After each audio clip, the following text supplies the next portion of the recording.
diyerek sizlere sunmaya çalışacağım. Bu uzun raporu dinlemekte sabır gösterenlere şimdiden teşekkür ediyorum.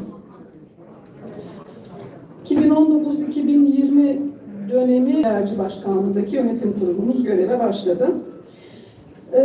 8 Aralık 2019 tarihinde Ankara'da ilk yönetim kurulu toplantımızı yapmıştık. Adnan Arslan ve Ünal Uluçay Genel Başkan Yardımcılıklarına, bendeniz Serpil Yılmaz Dizdarlar Genel Sekreterliğe, Hakan Karuk Mali Sekreterliğe, Filiz Kaplan Teşkilatlanma ve Eğitim Sekreterliğine, Ferit Domaniç Sosyal İşler ve Bölgesel Etkinlikler Sekreterliğine getirildi bu toplantımızda.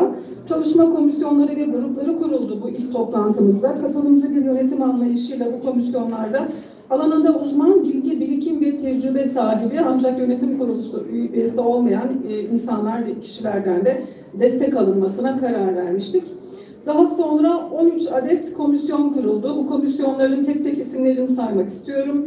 Gençlik katılımının artırılması komisyonu, kadın katılımının artırılması komisyonu, siyasi ilişkiler komisyonu, hukuk, insan hakları ve sivil toplumla ilişkiler komisyonu, kültür, sanat, edebiyat komisyonu, tanıtım, iletişim, sosyal medya komisyonu, tüzük komisyonu, mali kaynak geliştirme komisyonu, 21 Mayıs Çerkez soykırımı ve sürgüne etkinlikleri komisyonu, demografi çalışmaları komisyonu, yayın komisyonu, Çerkez Numune Mektebi komisyonu, Çerkez Numune Mektebi içerisinde Mert Akademi, Diane, Ana Dilde Online Kültür ve Edebiyat Dergisi, Ana Dili Çalışma Grubu, Çerkez El Sanatları Çalışma Grubu, Çerkez meselesine ilişkin yüksek lisans ve doktora yapanlara burs çalışma grubu, Nart Spor Çalışma Grubu, Girişimcilik ve İstihdam Çalışma Grubu oluşturuldu. Ayrıca Dönüş ve Ana İlişkiler Komisyonu kuruldu. İçerisinde Adigey Kıyı Boyu Şapsır Çalışma Grubu, Kabardey Balkar Karaçay Çerkez Çalışma Grubu, Abhazya Çalışma Grubu, Kuzey ve Güney Ossetya Çalışma Grubu'nu bulunduran bir komisyondu. Ayrıca Vaynak Çalışma Grubumuz vardı. 2020 yılını kurumsallaşmayı geliştirme yılı ilan ettik. Ayrıca katılımcı yöntemlerle 2 yıllık bir kurumsal stratejik plan hazırlanması için de karar aldık ve Başkanlar Kurulu'nun da onayıyla bu çalışmamızı başlattık. Başkanlar Kurulu ile ilk yönetim kurulu ilk toplantımızı 4 Ocak 2020 tarihinde yönetim kurulumuzla birlikte yaptık. 2020 yılının kurumsallaşmayı geliştirme yılı olarak ilan edilmesi konusunda yönetim kurulunun önerisi Başkanlar Kurulu tarafından da kabul edildi. Dünya Çerkez Birliği ile ilişkiler hakkında izlenilmesi gereken yol haritası konuşuldu. Başkanlar Kurulu'nun Dünya Çerkez Birliği ile yeniden ilişkilenmeyi tavsiye etmesi üzerine ilişkilenmenin yöntemleri üzerinde görüş alışverişinde bulunduk. Başkanlar Kurulu toplantısının 2 yıllık stratejik plan hazırlanması amacıyla toplantısında Profesör Doktor Erol Taymaz tarafından bir SWOT analizi yapıldı. Analize geçilmeden evvel 2 yıl önce başkanlar tarafından yanıtlanan ve bu dönem tekrarlanan anketin sonuçları bir kez daha değerlendirildi. SWOT analizi için federasyonumuzun güçlü ve zayıf olduğu alanlarla fırsatlar ve hedefler konusunda başkanlarımızdan öneriler toplandı. Bu çalışmanın Mart ayı için planlanan Başkanlar Kurulu'na kadar 8 bölgede dernek delegeli üyeleriyle tekrarlanmasına karar verildi. Başkanlar Kurulu'nun tavsiye kararıyla daha evvel askıya alınan Dünya Çerkez Birliği ile ilişkilerin yine Başkanlar Kurulu tavsiye kararı doğrultusunda yeniden kurulmasına yönetim kurulumuzun 6 Ocak 2020 tarihli toplantısında karar verildi ve yol alındı. Stratejik plan konusuna geçiyorum. 25 Ocak 2020 Cumartesi günü İstanbul derneklerimizin temsilcileriyle İstanbul Kafkas Kültür Derneği'nde ilk toplantımızı yaptık. 26 Ocak Pazar günü ise Sakarya Kafkas Kültür Derneği'nde çalıştık. 8 Şubat 2020 tarihinde Güney Marmara, 9 Şubat 2020 tarihinde Ege Bölgesi Arıkbaşı Kafkas Kültür Derneği'nde yapıldı bu toplantı. 16 Şubat 2020 tarihinde İç Anadolu 1. bölgemiz Eskişehir, Bozüyük, Kütahya ve Kiçil var bu bölgemizde. 23 Şubat 2020 tarihinde Karadeniz Bölgesi Dernek Başkanlarımızla Samsun Derneğimizde buluştuk. 1 Mart 2020 tarihinde stratejik plan hazırlık toplantısının Doğu Akdeniz Bölgesi ayağı yapıldı. Toplantı Koordinatör Derneğimiz Adana Çerkez Kültür Derneği'nin ev sahipliğindeydi.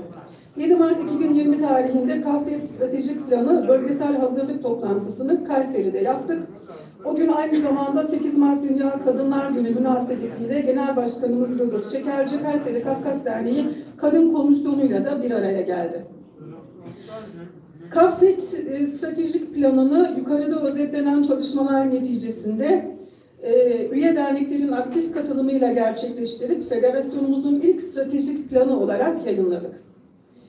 Stratejik hedefler ve eylemler 4 başlık altında ele alındı. KAFET köprüleri, anavatan köprüleri, diaspora köprüleri ve hak savunuculuğu bu başlıklar altına girmeyen önerilerde ayrı bir başlık olarak not edildi.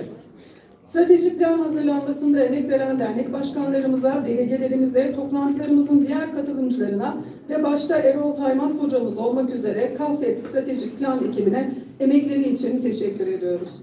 Kafkas Dernekleri Federasyonu'nun 2020-2021 Stratejik Plan kitapçığı web sayfamıza, sesli bir özeti ise YouTube sayfamıza yüklendi. Stratejik planla ortaya çıkan çalışmalara Kafkasya Tarih Sohbetleri, YouTube yayınları, web sayfamızın güncellenmesi, çevrimiçi ana dili ve Rusça programları, ortak akıl toplantıları, gençlerle yapılan çalışmalar, NART Akademi ve Meşealtı çalışmaları, kadın katılımı çalıştayını örnek olarak verebiliriz. 19 Ocak 2020 tarihinde Doğu Akdeniz Bölge Toplantısı Adana Çerkes Kültür Derneği ev sahipliğinde gerçekleştirildi. Bu toplantıda önemli kararlar alındı. Bu kararlardan bir tanesi örneğin bir Kahramanmaraş Derneğimiz tarafından bir Kavze toplantısı yapılmasıydı. Ne yazık ki pandemi nedeniyle bu toplantı gerçekleştirilemedi. Pandemi döneminde Mart 2020 tarihinden itibaren kısıtlamalar girdi hayatımıza. Pek çok etkinliği iptal etmek zorunda kaldık. 21 Nisan 2020 tarihinde yüz yüze toplantı yapamayacağımız için toplantılarımızı çevrimiçi ortama taşıdık. Bu süreçte normal zamanda yaptığımız rutin ve takvimli işleri olağanüstü şartlar içerisinde yerine getirmeye gayret ettik. KAFET Tüzük Çalıştayı'nın Nisan ayında yapılması gerekiyordu. Bu önemli çalışmalardan bir tanesiydi. Ancak bunun imkansızlığı ortadaydı. Bu nedenle takvimi daha sonra ilan etmek üzere öteledik. Yönetim kurulu gibi bölgesel başkanlar kurulu toplantılarında uzaktan erişimle yapılması için çalışmaları başlattık. Eğitim ve Teşkilat Sekreterliğimiz coğrafi konumlarını dikkate alarak ilk önce 10 farklı grup oluşturdu ve bu gruplarla bölgesel toplantılar yapılmaya başlandı.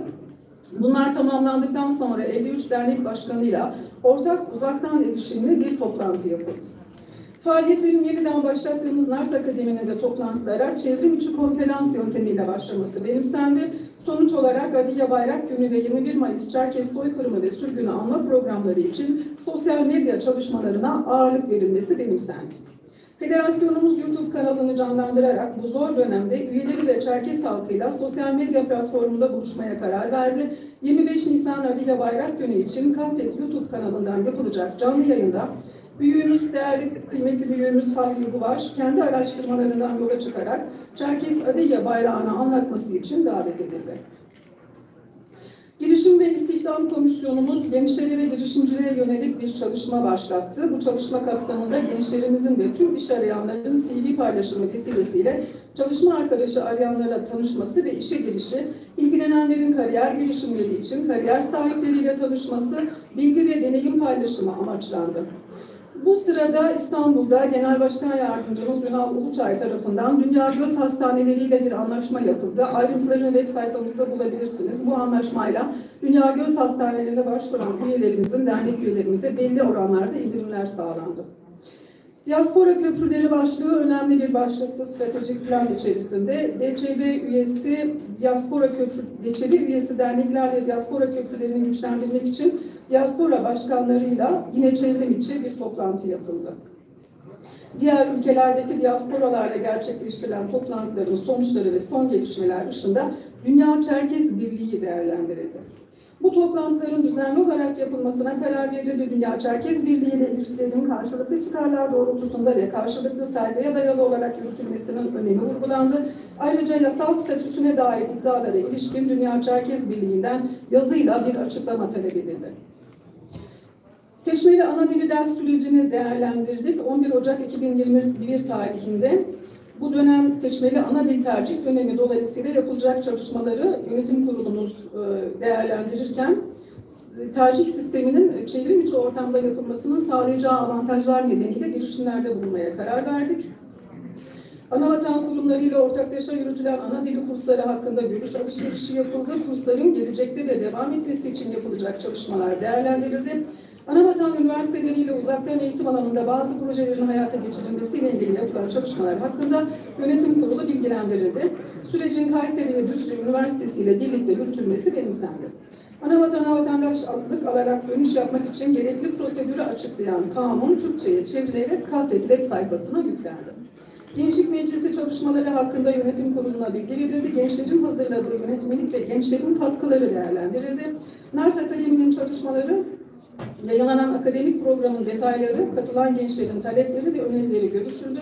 Akademinin programının Anavatana dönüş yapmış gençlerin de dahil edilmesiyle 1 Ağustos geri dönenler gününe kadar tamamlanması planlandı. Akademi kendi içinde bir grupla kendi programını oluşturup ilerleyeceği bir yapıya dönüştürülsün diye çalışmalar yapıldı. Çevrim içi Dil ve Edebiyat Dergisi Diyane'nin yayınları görüşüldü. Çerkes Numune Mektebi'nin çevrim içi olarak hayata geçirmek üzere altyapısı hazırlandı. Bu konudaki çalışmalar yeniden değerlendirildi.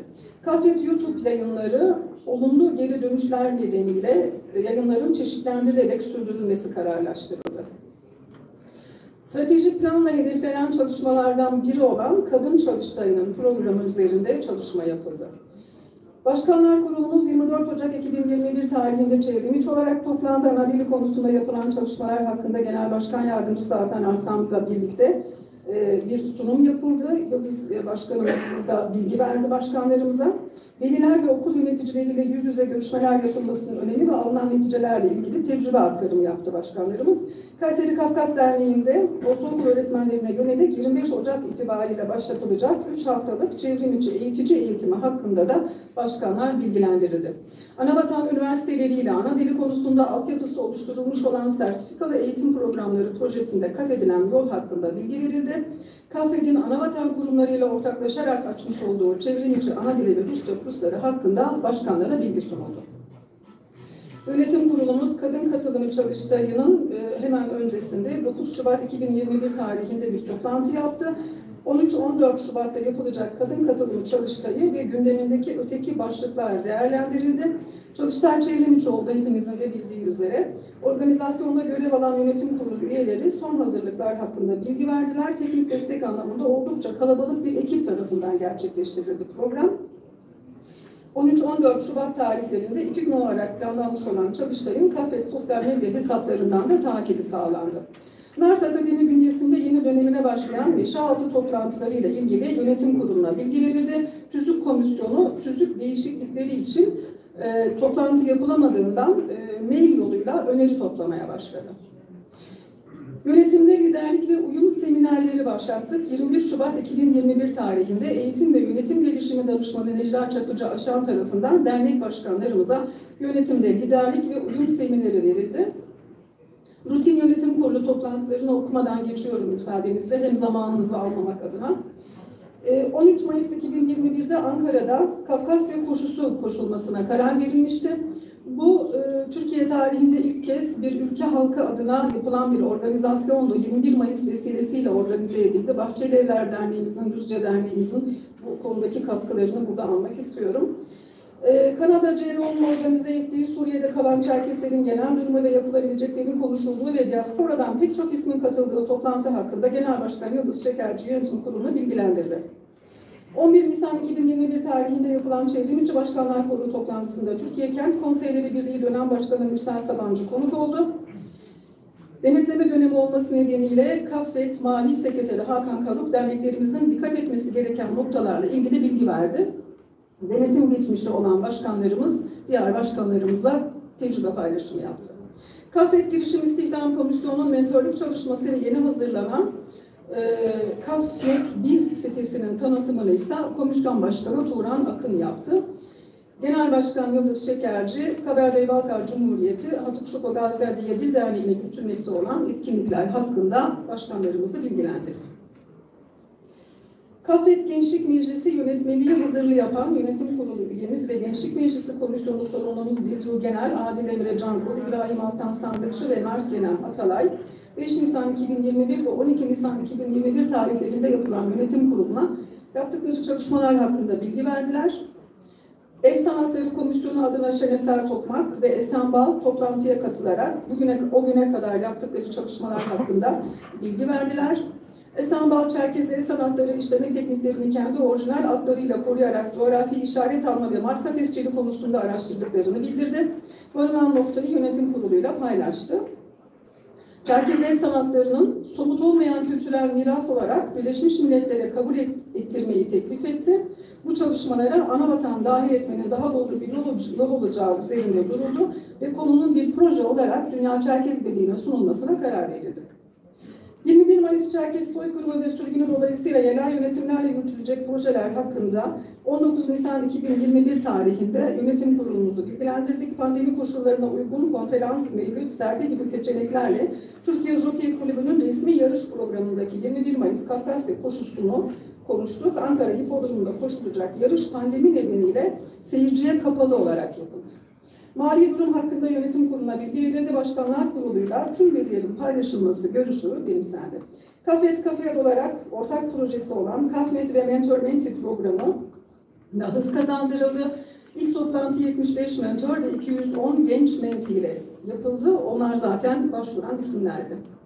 Başvuran mentorlar 3 grup halinde bilgilendirme toplantısına alındı. Programın Mayıs ayında başlaması, 6 ay sürmesi, yani bu ay sonunda bitiyor, kararlaştırıldı.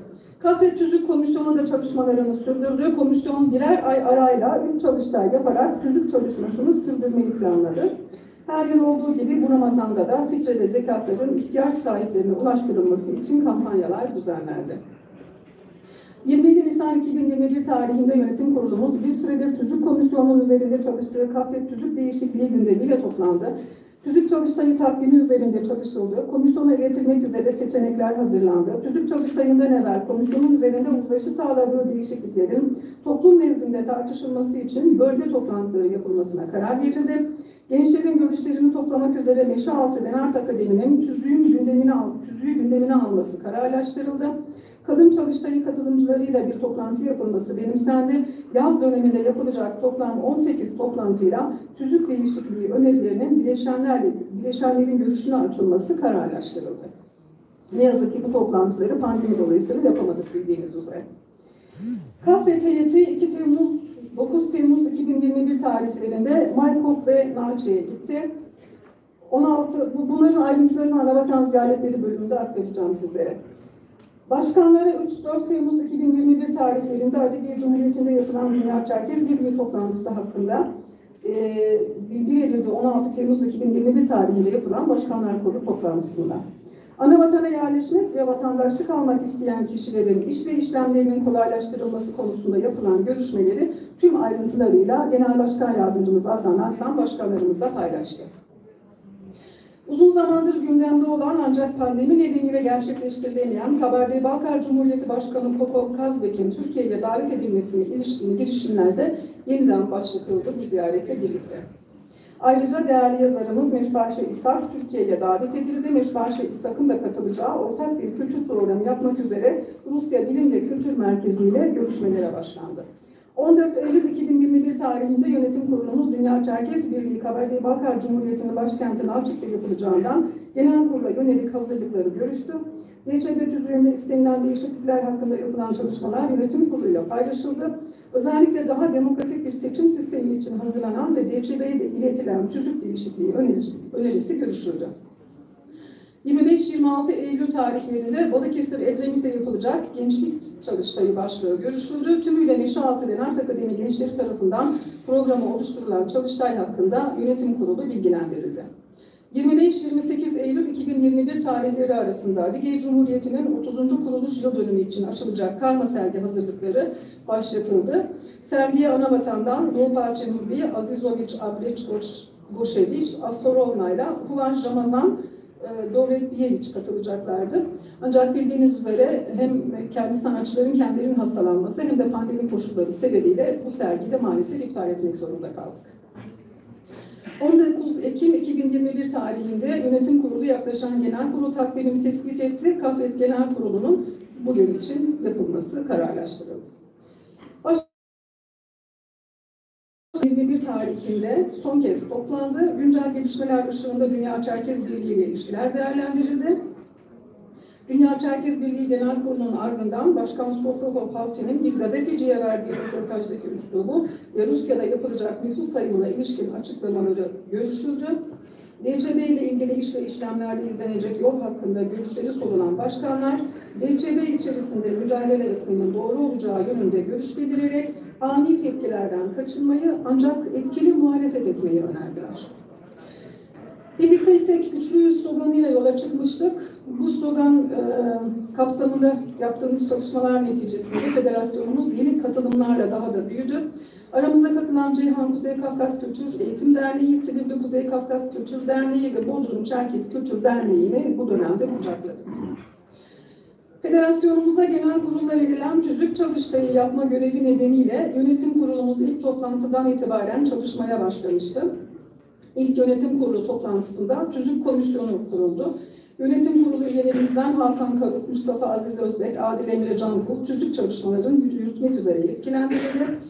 Komisyona Profesör Doktor Erol Taymaz, Nesliş Yan Çatoral, Rahşan Erdoğan Yılmaz, Ömer Yılmaz, Bekir Sami Yavuz, Ümit Dinçer, Selahattin Cantürk, Ziya Şenvar, Ömer Atalar, Filiz Çelik ve Murat Canlı da özleriyle destek verdi.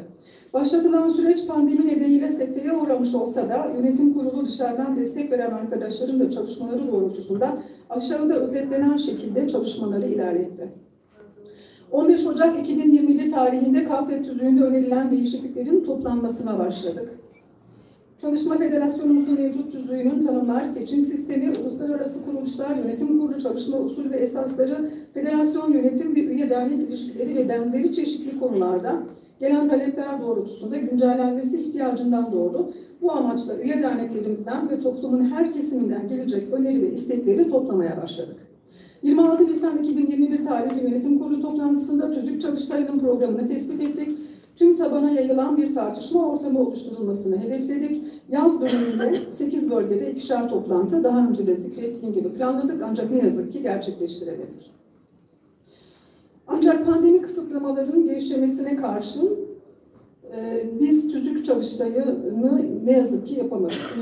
3-4 kezdir ne yazık ki diyorum çünkü bu çok önemli bir çalışmaydı bizim açımızdan.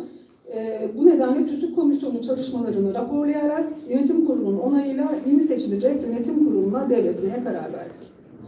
Federasyonumuz gençlik ve kadın çalışmalarına ayrıca stratejik plan dolayısıyla son derece büyük bir özveriyle yaklaştı. Yönetim kurulumuzun gençlik çalışmalarını yapan komisyonu ilk olarak KAFET Gençlik Meclisi'nin kurulması için harekete geçti. Bu amaçla bir gençlik meclisi yönetmeliği üzerinde çalışıldı.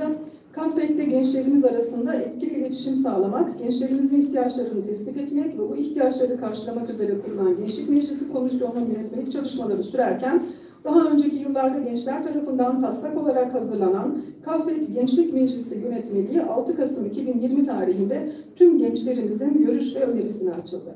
Gençlik Meclisi'nin yapılanmasının ve çalışma usullerinin belirlenmesinde diasporada yaşayan tüm gençlerimizin görüş ve önerileri bizler için çok önemliydi.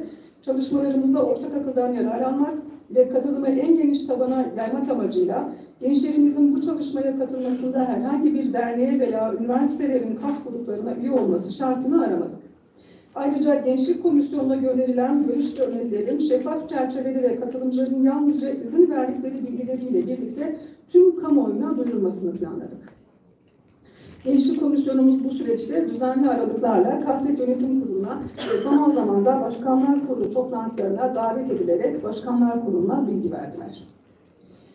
Gençlik Meclisi Yönetmeliği hazırlandı. Gençlerden gelen öneriler ve görüşleri toplayan Gençlik Meclisimiz, Gençlik Meclisi'nin kuruluşu için çalışmayı yürütürken tüm bölgelerden gençlerle çevrim içi toplantılar yaptı yönetim kurulu üyelerimiz. Yoğun katılımlı çevrim içi toplantılarda kurulacak Gençlik Meclisi ve Meclisin yönetmeliği üzerinde görüş alışverişinde bulunuldu gençlerle.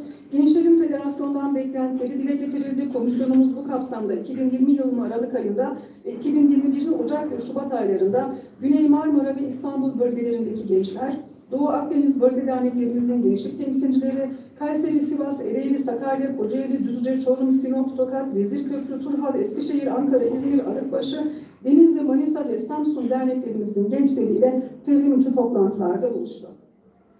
Gençlerin talepleri doğrultusunda yürütülen çalışmalar belli bir aşamaya kadar getirildi. Yönetim kurulu tarafından Gençlik Meclisi yönetmeliği onaylandı. Yönetmeliğimizi hem faaliyet raporumuzun arkasındaki eklerden hem de web sayfamızdan inceleyebilirsiniz. 2 tane gençlik çalıştayı yaptık bu dönem. Geçen dönem yaptığımız ilk çalıştayımızı Kapadokya'da gençlerle yüz yüze yapmıştık. Çok keyifliydi. Pandemi öncesi yaptığımız bir çalıştaydı. Gençlerin talepleri doğrultusunda bunları tekrarlamaya karar vermiştik. 1 Şubat 2020 tarihinde 2. Kafet Gençlik Çalıştayı'nı Türkiye'nin çeşitli bölgelerinden üye derneklerimizin gençlik komisyonlarının ve üniversitelerdeki öğrenci topluluklarımızın temsilcileriyle Ankara'da dernek binamızda yaptık. Federasyon merkezinde yapılan toplantıya 85 genç katıldı. Federasyonumuzun NART Akademi Komisyonu'nun organizasyonuyla yapılan toplantıda kurumlarımız ve toplumumuz akademik araştırma yarışmasına katılan gruplar alfabetik sırayla sunumlar yaptılar.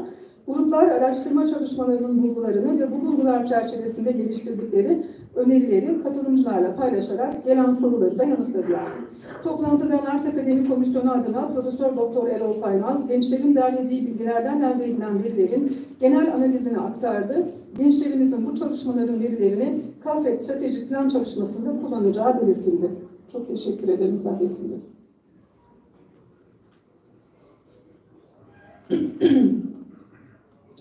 Üçüncü gençlik çalıştayımızı pandemi koşulları biraz gevşedikten sonra Edremit'te, Balıkesir Edremit'te yaptık.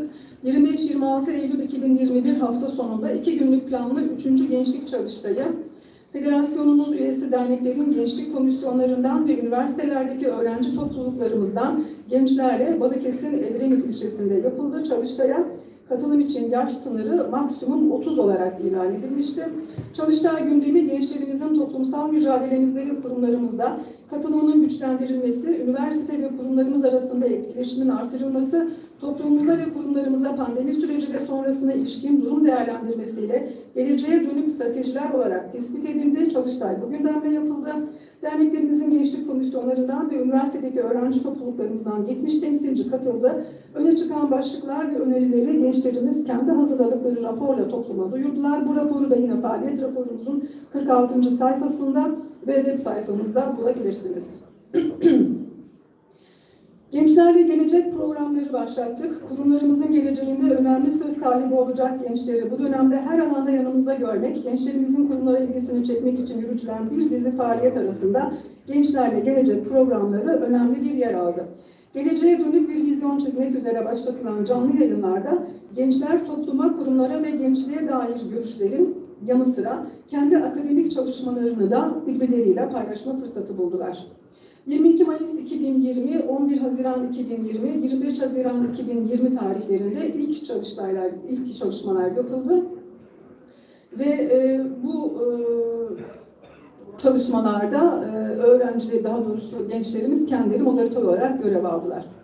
NART Akademi yeni dönemini başlattık. 8 Kasım 2020 tarihinde Federasyonumuz bünyesinde 2010 yılından itibaren gençlerle yönelik eğitim çalışmaları yürüten NART Akademi'nin yeni döneme başlayacağını duyurduk.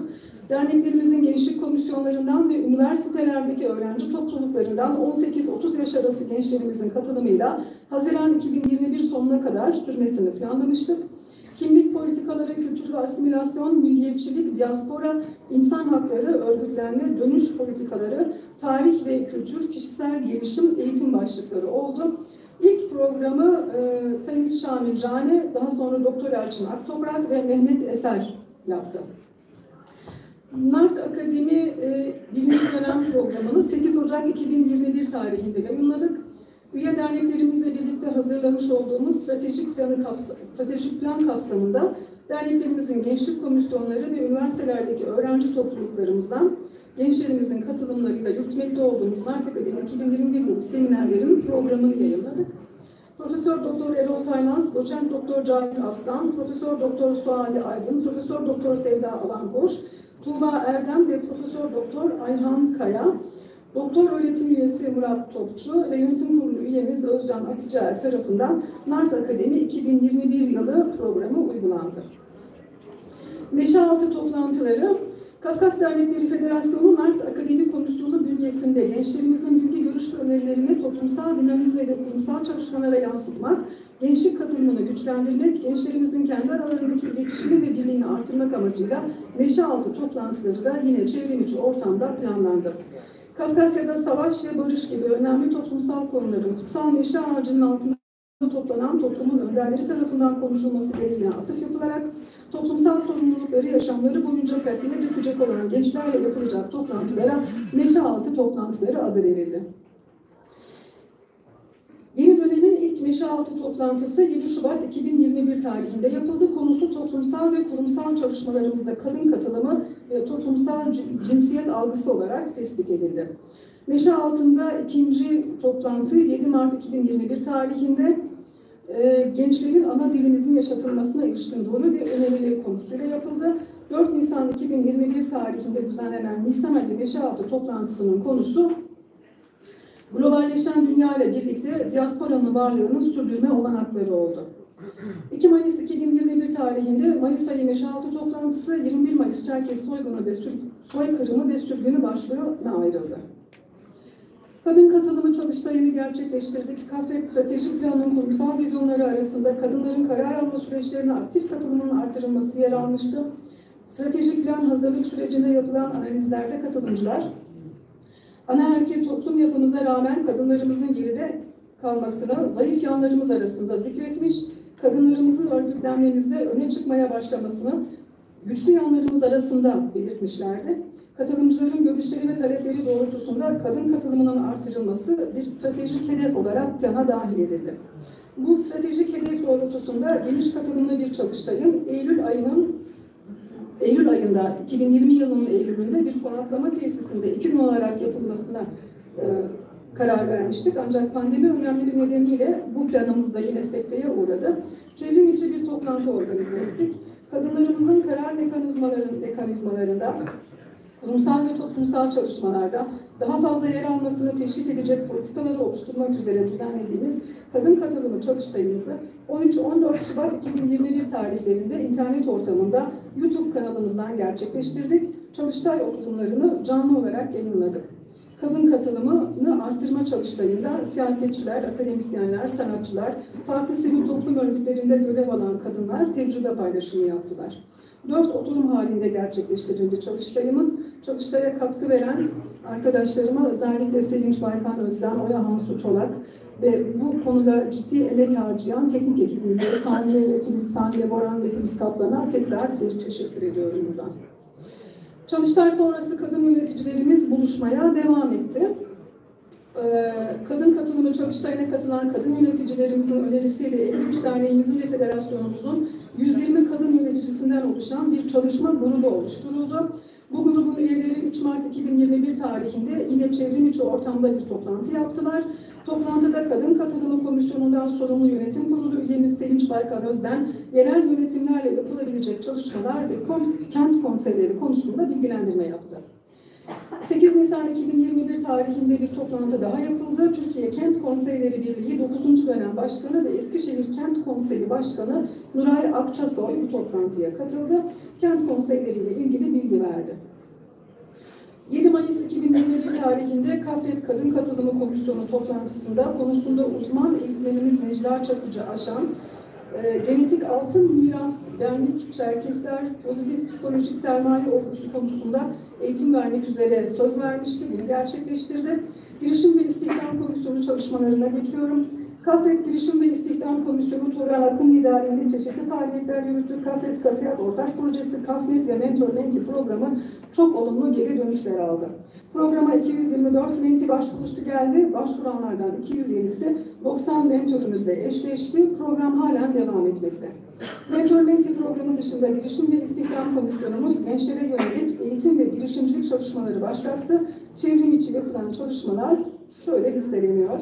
İş dünyasında etkili iletişim ve yeni nesil kariyer yönetimi. Bu konuda 5 haftalık bir sertifika programı uygulandı. Gençlere insan kaynakları sistemi anlatıldı, dış ticaret eğitimi verildi. Bu konuda 3 modülden oluşan bir sertifika programı yapıldı. 10 Ocak 2021 tarihinde komisyonumuz Girişimciler Anlatıyor dizisini başlattı. Başta İstanbul olmak üzere üniversitelerin Kafkas topluluklarında yer alan arkadaşlarımız KAFET Girişim ve İstihdam Komisyonu'na katkı sağlayacaklarına inanarak Girişim ve İstihdam Komisyonu ekibimize katıldılar. Mikro ihracat eğitimi verildi, kurumsaldan girişimciliğe eğitimi verildi, davranışsal satış ve müşteri ilişkileri yönetimi konusunda eğitim verildi, karar alma eğitimi verildi. Gündem 21. yüzyılda insan profili ve liderlik olarak tespit edildi ve bu konuda eğitim verildi. Daha sonra KAFET Girişim ve İstihdam Komisyonu, üniversitelerdeki KAF gruplarıyla buluştu. 10 Mart 2021 tarihinde ilk toplantı yapıldı. Komisyonumuz ardından federasyona bağlı derneklerimizin gençlik komisyonlarıyla da çevrim içi bir toplantı yaptı. Toplantıların sonunda katılımcılardan gelen sorular ve eleştiriler komisyon üyelerince yanıtlandı. Devlet kurumlarında üst yönetim yapılanması ve işleyiş dinamiği hakkında Büyükelçi Sayın Ali Rıza Çolak bir sunum yaptı. Mentor-Menti programı birlikte öğrenme ortaklığını biraz anlatmak istiyorum size şimdi.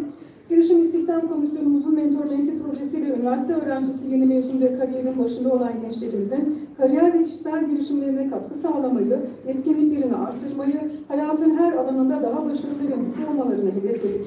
Bu amaçla Mentor-Menti birlikte öğrenme ortaklığı projesini hayata geçirdik. Serpil Hanım, çok özür diliyorum. Bir dakikanızı alacağım. İçinde bulunduğumuz binanın hemen yanında bir yıkım çalışması var. Aşağıda plakasını okuyacağım araçların zarar görme ihtimaline karşı geri çekilmelerini ivedilikle rica edeceğiz. 06 Ankara Ceyhan 8931, 06 Ceyhan Edirne Ankara 631, 06 Ankara Denizli 7703. Tekrar etmemi ister misiniz? Son araba benim, anahtarımı bir arkadaşıma vereyim. Lütfen, bekliyoruz.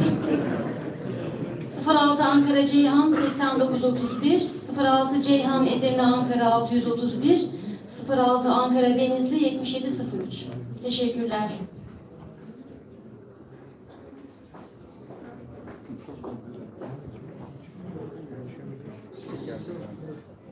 Teşekkür ediyorum. Mentor-Menti programımız 10 Nisan 2021 tarihinde KAFET Girişim ve İstihdam Komisyonu'nun düzenlediği Mentor-Menti projesi için iki tane toplantı yapıldı yanlış hatırlamıyorsam. Mentorlarla buluşuldu. Projenin amaçları ve işleyişi hakkında kendilerine bilgi verildi. 11 Nisan 2021 tarihinde yeni projeler gençlerle paylaşıldı. Birey olmak ve finansal okuryazarlık konusunda Doçent Doktor Şevket Sayılgan bir sunum yaptı. Yenilenebilir enerji ile iyi bir gelecek, görünmeyen emeği görünür kılmak, kadının görünmeyen emeğini görünür kılmak, Kafkas Girişim ve İş Ağı hakkında bilgiler verildi. Kafnet Biz dünyaya açıldı. Bu platformda, daha doğrusu açılması için harekete geçildi. Çerkez El Sanatları Çalışma Grubu hakkında bilgi vermek istiyorum. Çerkez El Sanatları Çalışma Grubumuz 13 Haziran 2020 tarihinde yönetim kurulu kararıyla kuruldu. Kendi kültürümüzü öncelikle kendimiz koruyabilir ve gelecek nesillere taşıyabiliriz düşüncesiyle çalışma grubumuz Türkiye'de değişik yörelerde yaşayan Çerkez toplumunun sahip olduğu anavatandan getirilmiş veya orijinal tekniklerle üretilmiş Çerkez el sanatları objelerinin derlenerek fotoğraflarının ve koruyan kişilerin isimleriyle sülale isimlerinin yer aldığı bir arşiv oluşturulmasını amaçladı. Bu bağlamda tarihi değer taşıyan Çerkez el sanatları objelerine sahip kişi ve ailelerin obje ve fotoğrafları ve bilgilerini çalışma grubuna ulaştırması için bir çağrı yayınlandı. 4 Temmuz 2020 tarihinde Yönetim Kurulu üyesi Nesrin Alpan yönetiminde Çerkez El Sanatları Ustası Eğitmen Melekhan Atalay'a Çerkez El Sanatları tanıtımı için bir canlı yayın programı yaptırıldı. 23 Ağustos 2020 tarihinde Setenay Guaşa adıyla bir şey daha etkinliğine katılındı. Faaliyet raporumuzun 69. sayfasında Çerkez El Sanatları grubunun faaliyetleri ayrıntılı olarak yer alıyor ancak bir noktayı son faaliyetlerini özellikle zikretmek istiyorum. 24 Ekim 2021 tarihinde somut olmayan kültürel miras Türkiye Ulusal Envanteri kapsamında Kafkas Dernekleri Federasyonu El Sanatları Çalışma Grubu adıyla Çerkez El Sanatları ve nakışlarıyla ilgili Bidanuko Melekhan Atalay, Çarka Esen Bal, Haksu Şeneser Tokmak 17 ayrı dosya hazırlayarak Ankara Turizm Kültür İl Müdürlüğü'ne sunmuşlardır. Ayrıca adıyla Çerkez El Sanatları yaşayan insan hazineleri için Bidanuko Melekhan Atalay kendi adına Çarka Esen Bal, Elmas Eşsiz ve Ayşe Eşsiz adına dosya sunmuşlardır. Stratejik planımızın önemli ayaklarından bir tanesi de anavatanla ilişkilerdi. Federasyonumuz bu dönemde anavatan ülkeleriyle diyaloğunu sistemli ve kararlı bir şekilde sürdürdü.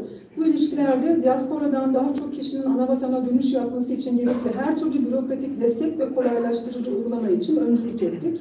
Adile'ye dönmek isteyenlere KAFET tarafından soydaşlık belgesi verilmesi ve bu belgenin önemli bir kolaylaştırıcı unsur haline gelmesi bu dönemde sağlandı. Ancak anavatana girişte pozitif ayrımcılık uygulaması için talep edilen tanıtıcı kimlik kartı konusundaki girişimlerimiz henüz çok yavaş ilerlemekte. Bu talep konusunda KAFET gerek Dünya Çerkez Birliği nezdinde gerekse Cumhuriyetlerimizin en üst düzey kurumlarında ısrarcı olmayı sürdürmektedir. Bu süreçte Cumhuriyetlerimizdeki gelişmeler de yakından izlenmiş. Tarih sırasına göre faaliyet raporumuzun 71, 72, 73 sayfalarında yer almaktadır bu çalışmalarımız. KAFET heyeti 11 Mart 2020 tarihinde Genel Başkan Yıldız Çekerci başkanlığında Kabardey-Balkar Cumhuriyeti'ne gitti. Orada 14 Mart Adige Dili Günü etkinliklerine katıldı ve Dünya Çerkez Birliği Yönetim Kurulu toplantısına katılım sağlandı. KAFET heyeti Kabardey-Balkar Cumhuriyeti'ndeki program boyunca Perit Kase, Hatukçoko Gazi Adige Dil Derneği, Kabardey-Balkar İnsan Hakları Derneği Başkanı Hatukçoko Valeri ve İbrahim Yağan, üniversite temsilcileri ve benzeri kurum ve kişilerle gündeme ilişkin görüşmeler yaptı. Kabardey-Balkar'daki heyetimiz Cumhurbaşkanı Kazbek Kokov'la da bir araya geldi. Kendisini Türkiye'ye davetimizi bu toplantıda da başkanımız tekrar iletti. Korona günlerinde anavatandaki öğrencilerimiz oldukça büyük bir sıkıntı yaşadılar. Hem yurtlarında hem üniversite eğitimlerinde hem Türkiye'ye dönmeleri konusunda ciddi sıkıntıları vardı. Federasyon olarak onlarla yakından ilgilenmeye çalıştık. Koronavirüs yardımları organize ettik. 3 Mayıs 2020 tarihinde Kuzey Ossetya Alanya Cumhurbaşkanlığından doktorlar için talep edilen koruyucu tulum ve maskeler gönderildi.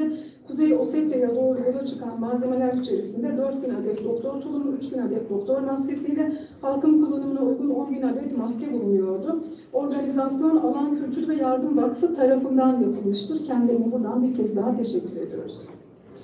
Adige'nin yıldızları belli oldu. Her sene yapılan bu çalışma ne yazık ki yine pandemi dolayısıyla çevrim içi ortamda yapıldı. Adige Cumhuriyeti Kültür Bakanlığı'nın düzenlediği 2020 yılı Adige Yıldızları Uluslararası Çocuk ve Gençlik Sanat Festivali yarışması sanal ortamda yapıldı. KAFET adına 2 derneğimiz katıldı. Halk dansları kategorisinde Kahramanmaraş Klasteney grubumuz 2. Enstrümantal müzik kategorisinde ise Ankara Çerkez Derneği Zeps Keman grubu 3. oldu. Uluslararası Adige Kültür Festivali de dijital ortamda yapıldı. Adige Kültür Festivali'ne Türkiye'den 5 grup katıldı. Adige heyeti kültürel incelemelerde bulunmak üzere Türkiye'ye gelmişti. O zaman daha pandemi yoktu. 4 Eylül 2020 tarihinde kendilerini federasyonumuzda ağırladık.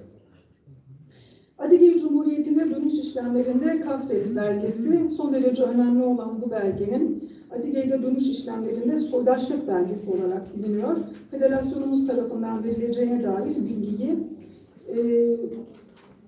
dilekçe örneğiyle birlikte kamuoyumuzla paylaştık. Sayfa 78'de buna ilişkin ayrıntılar ve web sayfamızda da dilekçe örneği bulunmaktadır.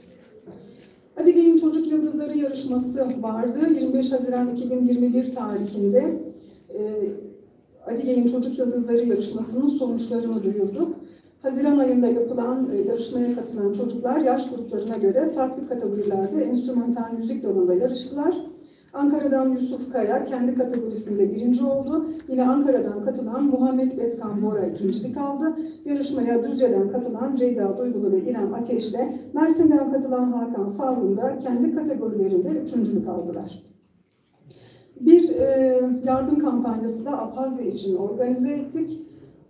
Korona ile mücadelende yalnız değilsin Apazyam adlı kampanya 28 Ekim 2020 tarihinde ilan edildi. KAFET bünyesinde faaliyet gösteren Apaz Çalışma Grubu ve Apazya'da bulunan Askara Atsa Vakfı organizasyonuyla Apazya'yı bu zor günlerinde yalnız bırakmamak amacıyla bir bağış kampanyasıydı bu yürütülen. Yardım girişimi 31 Aralık 2020 tarihine kadar devam etti. Bağışlanan yardım malzemesinin detayları ve nasıl temin edildiğine ait bilgiler de yine faaliyet raporumuzun 79. sayfasında detaylarıyla verildi. Anavatana dönüş için devlet destek programı hakkında 11 Ocak 2021 tarihinde bir kitapçık yayınladık. Rusça dilinden Türkçe'ye çevrilerek yayınlanan kitapçık, devlet destek programından yararlanma koşullarına ilişkin ayrıntılı bilgiler veriyordu. Öğrenci kontenjanı sorununa dair bir açıklamayı 21 Nisan 2021 tarihinde yayınladık. Sayfa 80'de bu konudaki bilgilendirme notumuz tüm ayrıntılarıyla yer alıyor. Kahvet heyeti 1 Temmuz 2021 tarihinde yine Anavatan'a gitti. Genel Başkan Yıldız Çekerci başkanlığındaki heyetimiz Adige ile yapılan Dünya Çerkez Birliği Yönetim Kurulu toplantısına katıldı. Bu defa toplantı Maykop'ta yapılmıştı. 2 Temmuz 2021 Cuma günü toplantıya Adige Cumhurbaşkanı Kumpulov Murat da katılmıştı. Dünya Çerkez Birliği Yönetim Kurulu toplantısına ilişkin ayrıntılı bilgilendirmeyi de 82, 83 ve 84. sayfalarda bulabilirsiniz. Maykop'tayken Kumpul Murat'la görüşme imkanı bulduk. Kendisine verdiği destek için özellikle teşekkür etme imkanı yaratıldı. Adige'deyken çocuk ve gençlik faaliyetlerini de yerinde görme imkanı bulduk. 85. sayfada bu konuda ayrıntılı bilgi var. Anavatan üniversiteleriyle pandemi döneminde daha yakın çevrim içi çalışmalar yapmaya başladık. 6 Temmuz 2021 tarihinde Maykop'tayken Adige Cumhuriyet Devlet Üniversitesi Yabancı Öğrenciler Fakülteleri Dekanları Suzanne Tlehatuk, Dekanlar Fafarva Fatima Abrekovna ve Aslan Şakutça ile görüştük. Pandemi sürecinde edinilen tecrübeye dayanarak uzaktan eğitim ve sertifikalı ana dili ve Rusça eğitimi imkanlarını tartıştık. Kahvet ve Adige Hase bu konularda birlikte altyapı çalışmalarını yürütmeyi taahhüt etti. Adige'de Kuzey Kafkasya Müzesi'ni ziyaret ettik. Doğu Halkları Kuzey Kafkasya Sanat Müzesi ve Sergi Sarayı yetkilileriyle kültürel mirasla ilgili görüşmeler yaptık. Oradayken efsane yazarımız Meşbaşa İstak'ı da ziyaret etme imkanı bulduk. Kendisini daha önce de zikrettiğim gibi Rusya Bilim Kültür Merkezi ile ortak bir programda ağırlamak üzere girişimlerimizi başlattık. Bu program henüz gerçekleştirilemedi. Adige Cumhuriyeti'ne yerleşmek isteyenlerin, Anavatan'a dönmek isteyenlerin sorunları ve yerleşenlerin koşulları hakkında bazı görüşmeler yaptık. Özellikle Şalafu Asker, Adige Cumhuriyeti'ne yerleşmek isteyenlerle ilgili yurt dışında yaşayan soydaşlar ve basından sorumlu komite başkanı Şalafu Asker'le çok sıkı bir işbirliği yürüttü. Genel Başkan Yardımcımız Adnan Arslan özellikle bu konuda sık sık bilgilendirmeler de yaptı. Görüşmede 2019-2021 yılları için yurt dışında ikamet eden soydaşların Adige Cumhuriyeti'ne gönüllü olarak yerleştirilmesine yardım, Adige Cumhuriyeti Devlet Programı hakkında bilgi verdi.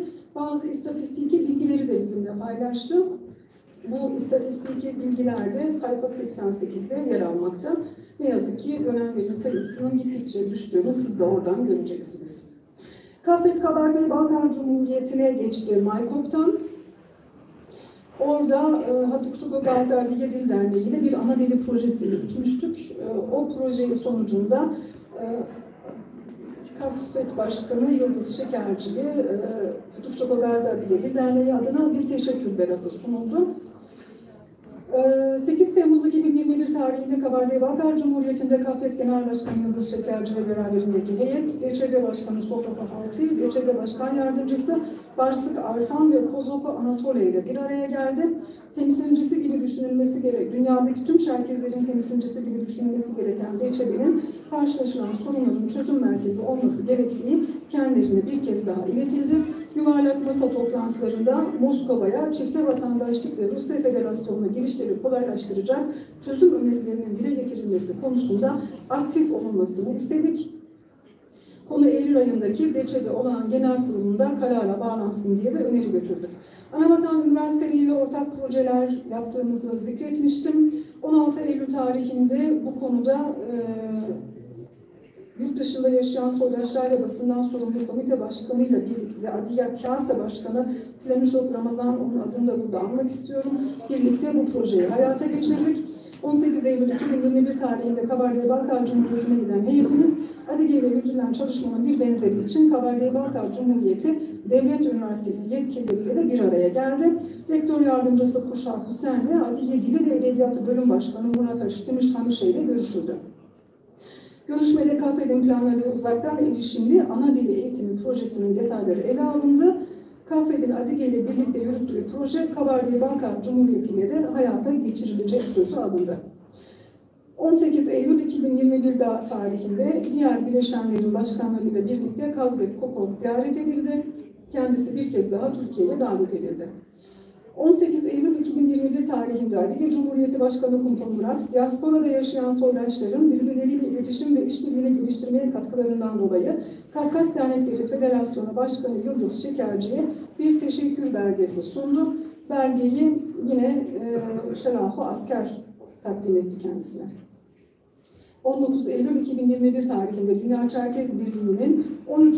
Kongresi Kabardey-Balkar Cumhuriyeti'nin başkenti Nalçik'te yapıldı. Tek adayla gidilen başkanlık seçiminde Sohloka Havtu'yu tekrar 3 yıllığına göreve getirildi. Bu konuda ayrıntılı bir rapor Nesrin Alpan, yönetim kurulu üyemiz ve DÇB delegemiz Nesrin Alpan tarafından hazırlandı. Bu raporu bir kitapçık olarak bastırdık. Dışarıdaki faaliyet raporunun yanından temin edebilirsiniz. Kafed'in Halacı'ya destana destek sözü verip yarı yolda bıraktığını iddia etmişlerdi biliyorsunuz. Bununla ilgili tüm bilgileri de yine sayfa 94'te, 93 ve 94'te faaliyet raporunuzun bulabilirsiniz. Kafed Genel Başkanı Yıldız Şekerci'nin DÇB Kongresi'ndeki konuşmasının metnini de buraya aldık. Her sene daha çok gencimizin ana vatana götürülmesi için çalışmalar yapıyoruz ve buna çok büyük önem veriyoruz. Bu anlamda da 3 Ekim 2021 tarihinde Federasyonumuzun Mart Akademi 5-6 toplantıları ve gençlik çalıştayları çalışmalarında aktif görev alan gençlerimizden tabii ki pek çok gencimizi götürmek isterdik. Ancak olanaklar kapsamında Feyza Önal, Elif Nur Demirhan ve Ömer Yenal Yıldız'ı gruba dahil ederek ana vatana gönderdik. Ana dili çalışmalarına geçiyorum. Ana dili ve eğitim çalışmaları. Göreve yeniden devraldığımız tarihten Kasım ayından hemen sonra aralığın hemen haftasında Milli Eğitim Bakanı o zaman Ziya Selçuk'tu. Kendisiyle görüştük. Çözüm önerilerimizi kendisiyle paylaştık. Manisa Milletvekilimiz Murat Baybatur da bizi o ziyarette yalnız bırakmamıştı. Ancak ne yazık ki bakanın değişmesiyle süreç yeniden başa dönmüş oldu. Dünya Ana Dili Günü 21 Şubat 2020 tarihinde Dil Hakları İzleme, Belgeleme ve Raporlama Ağı DİBRA, 21 Şubat Dünya Ana Dili Günü nedeniyle İstanbul'da bir basın toplantısı yaptı. Basın toplantısı bu metni kimse anlamayacak başlığıyla Bulukça bir metinle başladı. Aralarında Kafed'in bulunduğu Türkiye'deki farklı dillerde veya dilsel çoğunluk alanında faaliyet gösteren ve ana dilinin önemi konusunda duyarlı 40 bileşenin oluşturduğu Dil Hakları İzleme, Belgeleme ve Raporlama Ağı DİBRA, Ulukça bir metinle dikkatleri kaybolmakta olan dillere çekmeyi amaçladı. Ulukça metni çevirmen Meral Çağrı okudu. Toplantıda Türkiye'nin farklı dillerinde söylenen 40'ın üzerinde şarkıdan oluşan bir müzik listesi de paylaşıldı. Ayrıca DİBRA 21 Şubat Dünya Ana Dili Günü dolayısıyla Abazaca, Adigece, Batı ve Doğu lehçelerinde Çeçen ve Osetçe dahil Türkiye'de konuşulan 19 ana dilde bir açıklama yayınladı. Türkiye'nin zenginliği olan tüm ana dillerini ve dilsel çoğunluğun sahiplenilmesi, desteklenmesi ve demokrasinin olmazsa olmazı olarak nitelendirilen dil hakları önündeki engellerin ortadan kaldırılması çağrısı yapılan ve ana dillerinin korunması ve desteklenmesi konusunda talepler içeren bildiri Kafed Yönetim Kurulu ve Kafed'e bağlı 38 dernek tarafından imzalandı.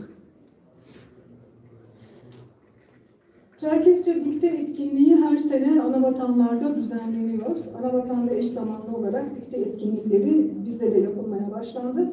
Aynı tarihte stratejik plan hazırlık toplantısı için Kayseri'de bulunan Kafed heyeti de Kayseri Kafkas Derneği tarafından düzenlenen Çerkezce dikte etkinliğine katıldı. 14 Mart Adige Dili ve Edebiyatı Günü Çerkezce dikte etkinlikleri online edebiyat dergisi Diyane'nin yayınıyla ilgili bilgilerde yine web sayfamızda artı faaliyet raporumuzda yer almakta. Diyane'ye özel bir yer açmak istiyorum. Yok olma tehlikesi altında olan ana dillerimizi hayatımızda daha fazla yer açmak için hazırladığımız yazılı ve sözlü online edebiyat dergisi Diyane yayına girdi. Adını Çerkez Kadınları Teavün Cemiyeti tarafından 1920 yılında yayınlanan ilk Çerkezce dergi Diyane'den ödünç aldığımız çalışmamızda özenle seçilerek ana dillerimizde seslendirilen metinler Türkçe çevirileriyle birlikte yer alıyorlar. Diyane, ana dillerimizle ilgilenen herkesin katkılarıyla zengin bir arşive ve başvuru kaynağına dönüşebilir. Hepinizden bu konuda katkı bekliyoruz. Kahve dil kursları bu dönem pandemi dolayısıyla daha çok derneklerimiz tarafından organize edilen dil kurslarını kahve olarak biz yönetmek ve ilerletmek istedik. Çevrim içi ortamda ana dil kursları başlattık. Kabardey-Balkar Cumhuriyeti'de yapılan görüşmeler neticesinde haftada 3 akşam Çerkesçe Doğu diyalekti dersini Narçık'tan Tarış Murat, Rusça dersini ise Şolcan Aminat verdi. Doğu diyalektinde ayrıca bir kursla Kayseri Kafkas Derneğimizin organizasyonuyla Nazar Hamit Yüksel tarafından verildi. Çerkezce Batı diyalekti dersini hocamız Bram Alaaddin ve Şolcan Muhammed Yaşar verdiler. Hafta içi her akşam uygulanan ana dili kurslarıyla yaklaşık 500 kişi Arapça ve 100 kişi de Rusça okuma yazma öğrendi. Kurslara Ürdün'den Afrika'ya, Almanya'dan Amerika Birleşik Devletleri'ne hemen tüm diasporadan katılımlar oldu. 25 Kasım 2020 tarihinde Federasyonumuzun Abhazya Çalışma Grubu ve Ana Dili Komisyonu'nun birlikte düzenlediği giriş düzeyinde online Abhazyaca dil kursu için ilana çıktık. 4 Aralık 2020'de başlayan kursumuz değerli eğitmenimiz Ahoçba İrfan okuyucu ve Violetta Perşeliya tarafından verildi. Zoom programı üzerinden yapılan ilk kurs Haziran 2020 tarihinde tamamlandı. İkinci kursumuz ise Kasım 2021'de tamamlandı.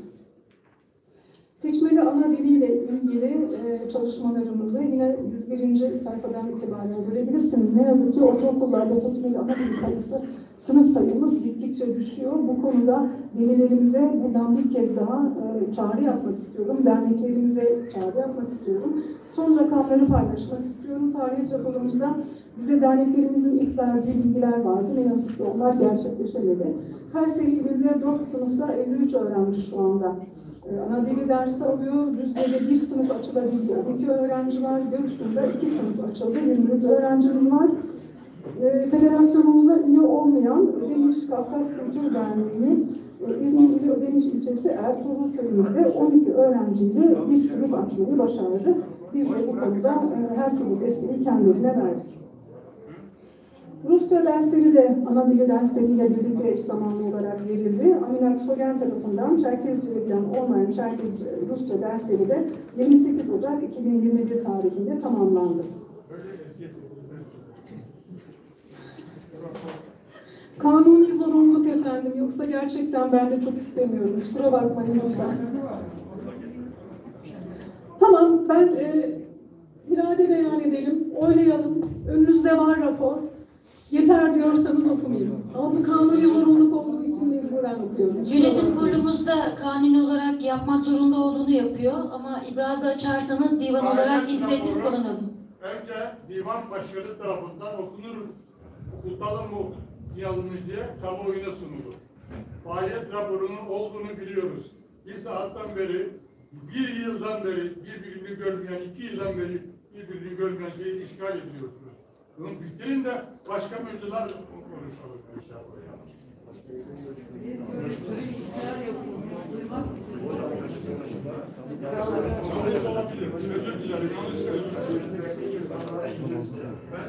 Şöyle yapalım izin verirseniz. Biz divan olarak bir inisiyatif kullanalım.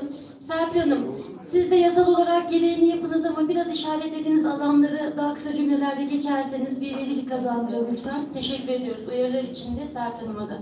Değerli katılımcılar, ziyaretlerimiz, etkinliklerimiz, Dünya Çerkez Birliği ile ilgili yaptığımız çalışmalar, özellikle hak savunuculuğu alanına gelecektim.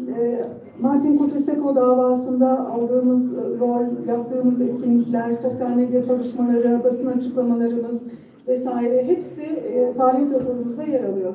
Ziyaretlerimiz, etkinliklerimizle ilgili bilgiler hepsi burada sıralanmış vaziyette. Bu sene ana diliyle ilgili gerçekten Rusça ve ana dili konusunda son derece özverili çalışma yapan arkadaşlarımız Ersin Özen Saniye, Orhan ve Filiz Kaplan'ı bir kez daha kendilerine teşekkür ediyorum. Hafta içi 5 akşam bilgisayar başında oturarak sizlere bu hizmeti vermek üzere çalıştılar. Bu kurslarımız son derece başarılı oldu. Ana dili konusunda yaptığımız çalışmaları da yine faaliyet raporumuzda bulacaksınız. Kaybettiklerimize yine birkaç sayfa ayırdık. Ne yazık ki bu sene pandemide önemli kayıplar verdik. Faaliyet raporumuzun sonuna stratejik planımızı, YouTube yayınlarımızı burada almak istiyorum. Pandemi koşullarında herkes evlerinde otururken toplumumuza ulaşmanın bir yöntemi olarak YouTube yayınlarını canlandırdık. Bu konuda özellikle Filiz Kaplan, Saniye Boran çok özverili bir şekilde çalıştılar. Tekrar onlara teşekkür ediyorum. Hepinizin takip ettiği üzere bu yayınlar bir arşiv niteliğinde. Hepsi şu anda faaliyet raporunun arkasında da listeli halde bulabilirsiniz. YouTube kanalımızda bir arşiv olarak duruyor. İstediğiniz zaman girip izleyebilirsiniz. Bunun dışında ben faaliyet raporunu okumaya devam etmek istemiyorum. İzninizle. Bir duyuru yapmak istiyorum. Cineps Gazetesi ile ilgili olarak buradan ayrılmadan önce. Bildiğiniz üzere Cineps Gazetesi 16 yıldır desteklerinizle yayın hayatını sürdürüyor. Türkiye diasporasının sesi olmaya devam etmesi, çeperini genişletmesi için her bölgeden, kentten okullara yazılarını, haberlerini Cineps okullarıyla paylaşmak isteyen gönüllü muhabir ağına ihtiyacı var Cineps'in. Seteney, kadın, çevre, ekoloji, emek, sağlık, sporcular, gençler, köylerimiz, Kafkasya'dan haberler, anılar, fotoğraflar, gazeteye yönelik yorumlar, eleştiriler, öneriler, kimlik sorunumuza dair kişisel düşünceler, bilgi belge paylaşımı, kurumlarınızdaki, çevrenizdeki etkinlikleri fotoğraf ve yazıyla Cineps Gazetesi'ne iletmenizi rica ediyor. Arkadaşlarımız hangi konuda yazmak isterseniz sayfalarının sizlere açık olduğunu duyurmamızı bizden özellikle rica ettiler. 2022 ile birlikte abonelikleri yenileme ve yeni abonelikler döneminin de geldiğini hatırlatmak isteriz. Cineps Gazetesi için Serap Canbek, Yaşar Güven, Abdülkadir Polat'ın burada mail adresleri de var. Kendilerinin isteyenleri buradan iletebilirim. Bir plaket şeyimiz var, listemiz var. Onu yapalım. Değerli katılımcılar, ana dili hocalarımıza ve bu çalışmalarımızda bize destek veren arkadaşlarımıza bir plaket törenimiz olacak. Sayın Alaaddin Bayram burada mı? Buyurun lütfen, sizi buraya alalım. Sayın İrfan Kuçba. Sayın Esenbal burada mı? Sayın Ahmet Çelik. Buyurun Ahmet Bey. Sayın Ahmet Tambay. Bu çalışmalarımızda ana dili komisyonumuz adına özveriyle destek veren Sayın Bilge Eken, buyurun. Ve pandemi döneminde özellikle sosyal medyada paylaştığımız 21 Mayıs çalışmalarında burada almak istiyorum, kusura bakmayın çok uzadı biliyorum ama bu dönem 2 tane 21 Mayıs anıtı açıldı. Bir tanesi İstanbul'da Çerkes Kültür Evi Derneğimizin katkılarıyla, bir tanesi Kahramanmaraş'ta Kafkasya Kültür Derneğimizin Fındık Köyü'nde bir faaliyet olarak faaliyet raporumuzda yer alıyor. Bu anıtların sayısının çoğalmasını, 21 Mayıs'ların daha görünür hale gelmesine büyük katkısı olduğunu hatırlatmak istiyorum. Sayın Başkanım.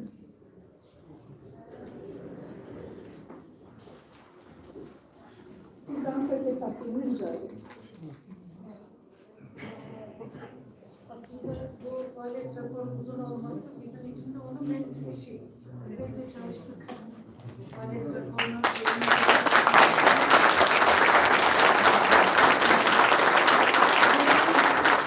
yönetim olarak çalıştık. Bilgisi, deneyimi olan arkadaşların destekleriyle çalıştık.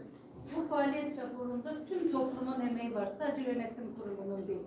Bunları sizinle paylaşmaktan onur duyduk. Biraz uzadıysa özür diliyoruz ama biz bunu onurla, gururla yaptık. Size kitapçıklar içinde de koyduk. Ne güzel ki faaliyetler yapmışız. Değerli hocalarımız bize dersler konusunda çok yardımcı oldular. Hiç yüksünmeden haftanın belli günleri. Bu konuda da eleştiri aldık aslında. Kafredin işi mi eğitim vermek diye. Evet arkadaşlar, eğitim vermek eğer bütün derneklerimizin altyapısı buna uygun değilse, uzaktan eğitim, dil eğitimi yapmak konusunda eksiklikleri varsa biz bu eksikliği doldurmak zorundayız. Artı burada arkadaşımın söylediği gibi biz Anavatanda çok ciddi bir eğitim çalışması içine girdik. Üniversiteler üzerinden açık öğretim gibi bir program hazırlıkları, ön çalışmaları yaptık. 2 türlü çalışma yaptık. Birincisi sertifikalı çalışmaydı. Burada alacağımız sertifikalar önümüzdeki dönem Anavatana gidenlerin dil bildiğini gösterecek. Okumaya gidenlerin hazırlık okumamasını sağlayacak sertifikalardı. İkincisi de bizim Türkiye'deki açık öğretim mantığıyla yapılan açık öğretim sistemiydi. Dünyanın her yerinde Adıyaman ve Kabarcık'taki üniversitelerimizden Çerkezce ve Rusça dil eğitimi almak üzere çalışmaları yaptık. Ancak az önce arkadaşım söylediği gibi bazılarını tamamlayamadık. Onu bütün delegelere ve yeni yönetime emanet ediyorum. Yeni dönemdeki üniversitelerle ilgili çalışmaların takipçisi olacağız. Bu çalışmaları yeni başkanımızdan rica edeceğiz, devam edecektir diye. Ayrıca Kabardey'in Cumhurbaşkanı'nı davet ettik. Bu sözümüz de yerde kalmayacak diye düşünüyorum. Onu da yine yeni başkanımıza emanet ediyorum. Pandemi nedeniyle tüm altyapısını hazırlamış olmamıza rağmen Türkiye'ye davet edemedik. Meşbaşı İshak son anda kalbinden bir rahatsızlık olunca onu da getiremedik ama orada da sözümüz vardı. Bu sözlerimizi ben yeni yönetime ve delegasyona emanet ediyorum. İnşallah önümüzdeki dönem eksik bıraktıklarımız devam edecektir. Çünkü bize göre kurumlarda devamlılık esastır. Farklı yollar, farklı deneyimler olacaktır mutlaka. Ama geride kalan konular da devam edecektir diye ümit ediyorum. Sayın Başkanımdan da hepinizin nezdinde söz almak istiyorum. Bu başladığımız çalışmaların önceliğinde bu değerli hocalarımız hiç sıkılmadan haftanın neredeyse her günü bir şekilde farklı gruplara ders verdiler. Bu küçücük şeyi hatıra olsun diye sizlerin önünde takdim ediyorum. Buyurun ona. Teşekkür ederim. Az çalışma Hocam ve Kamil Şimdi'yi de buraya davet edebilir miyim lütfen? APAS çalışma grubunun Abazaca derslerinin paketlerini kendilerine verelim iletmek üzere İrfan Hoca'ya. Bir de Ömer Faruk Özdemir burada mı? Yok, o gelemedi. Tamam. Çetin Kılıç ve Ömer Faruk Özdemir gerçekten bize çok büyük destek verdiler her konuda. Her ikisine de çok teşekkür ediyoruz. Çetin Bey'in hediyesini daha önce ulaştırmıştık. Ömer Faruk da bugün aramıza katılamadı. Hepinize saygılarımı iletti. Onlara da sizin nezdinizde teşekkür ediyorum. Gerçekten bu Zapot'la Kiteş yaptığımız bütün çalışmaları birlikte yaptık. Onun onurunu yaşıyoruz. Çok teşekkür ederim. İlk sadece dil derslerinde değil, ana vatanla ilgili bütün çalışmalarda yardımcı oldu.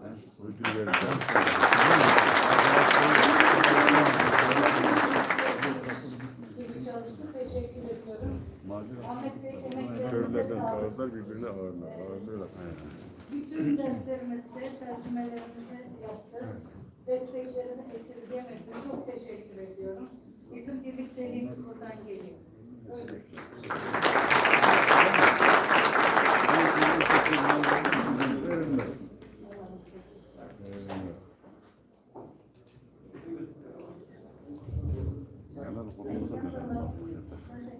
Senin üzerine bir hocaların fotoğrafını yapıştırırız. Tamam mı? Bu da bir hafif. Bu da.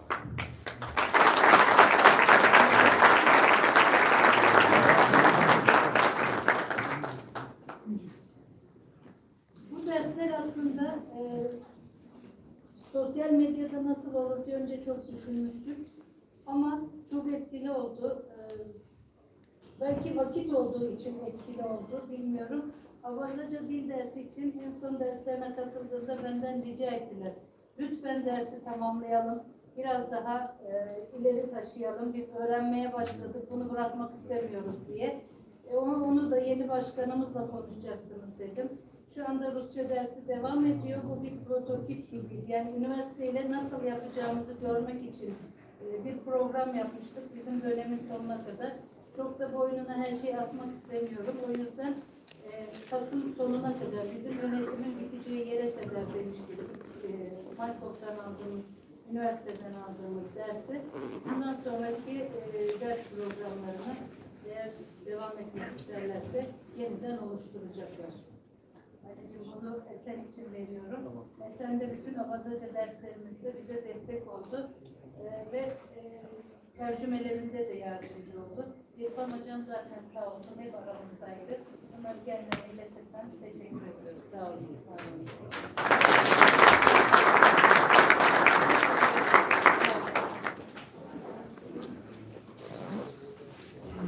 Evet, okunan faaliyet raporu için çok teşekkür ediyoruz. Tüm zamanların en önemli konularından olan dil konusunda da destek veren öğretmenlerimize divan olarak biz de teşekkür ediyoruz. 2019-2021 çalışma dönemine ait denetim raporunu okumak üzere Sayın Atilla Mutlu Akış'ı kürsüye davet ediyorum. Buyurun Atilla Bey.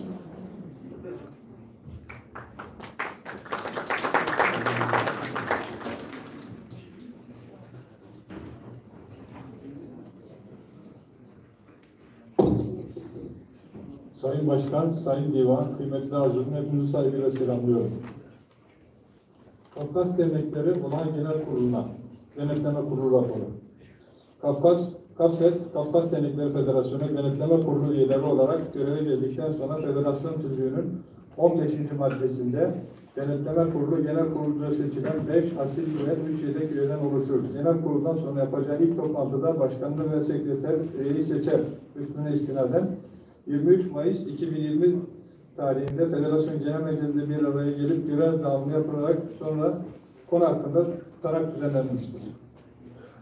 Yine Federasyon Tüzüğü'nün 11. maddesinde Denetleme Kurulu 6 ayı geçmeyen aralıklarla federasyon çalışmalarını denetler hükmüne istinaden 6 aylık periyotlarla KAFFET çalışmaları Federasyon Tüzüğü'ne göre yönetim kurulu kararları, yazışma ve muhasebe evrakları üzerinde 23.5.2020 tarihinde birinci olan denetleme, 21.11.2020 tarihinde ikinci olan denetleme, 22.5.2021 tarihinde üçüncü olan denetleme, 24.10.2021 tarihinde dördüncü olan denetlemesi olmak üzere 4 farklı denetim yapılmıştır. Yapılan denetimler neticesinde federasyonumuzun faaliyetlerinin federasyon tüzüğünde gösterilen amaçların gerçekleştirilmesi için sürdürülebileceği belirtilen çalışma konuları doğrultusunda olduğu, defter, hesap ve kayıtlarının mevzuata ve federasyon tüzüğüne uygun olarak tutulduğu tespit edilmiş olup, denetleme kurulu olarak konular hakkında tanzim edilen 5 farklı tutanak ekte sunulmuştur.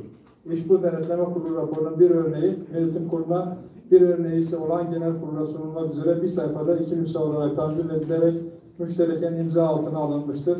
Genel kurulun takdirini arz ederiz. Diyorum, ben divana takdim ediyorum eklerle birlikte. Genel kurulumuzun hayırlı uğurlu olmasını diliyorum. Teşekkür ederiz Atilla Bey. Mali raporun okunması için Sayın Hakan Karu'yu davet ediyorum. Buyurun lütfen.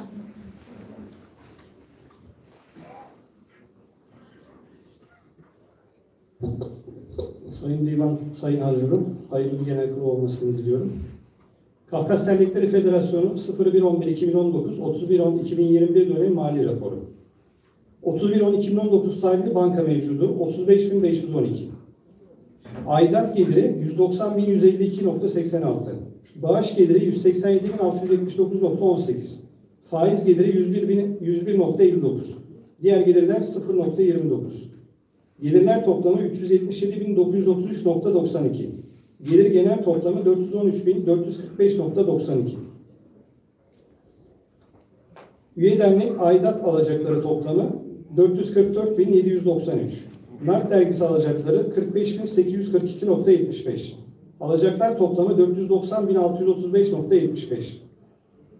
Borçlar, Mert dergisi basın borcu 23.110.70.